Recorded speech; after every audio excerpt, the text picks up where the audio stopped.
நீளமா கட் பண்ணி அதை வந்து நான் இதில் சேர்த்துருக்கேன். அப்பதான் இந்த ரைஸ்க்கு வந்து நல்லா இருக்கும். இதுக்கு இப்போ எனக்கு வெங்காயம் 2-3 நிமிஷம் நான் வந்து தொடர்ந்து வதக்கியிருக்கேன். கொஞ்சம் கலர் சேஞ்ச் ஆயிருக்கு.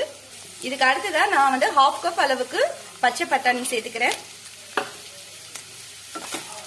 இது போடும்போது நமக்கு தக்காளி சாதம் டேஸ்ட் இன்னும் நல்லா இருக்கும். இதுக்கு அடுத்ததான் நான் 2 தக்காளி கட் பண்ணி எடுத்து வச்சுட்டு அதையும் சேர்த்துக்கிறேன். சேர்த்துட்டு இதையும் நல்லா வதக்கி விட்டுடலாம். வதங்கிட்டு இருக்கும் போதே நம்ம இதுக்கு தேவையான அளவு உப்பு சேர்த்துடலாம். 1 ஸ்பூன் அளவுக்கு மஞ்சள் தூள் சேர்த்துக்கலாம்.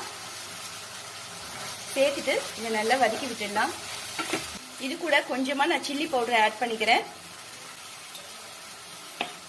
1 டீஸ்பூன் அளவுக்கு நான் வந்து சில்லி பவுடர் ஆட் பண்ணிட்டு இதை நல்லா மிக்ஸ் பண்ணிடுறேன். இதுக்கு அடுத்ததான் 1/4 ஸ்பூன் அளவுக்கு கரம் மசாலா சேர்த்துக்கிறேன்.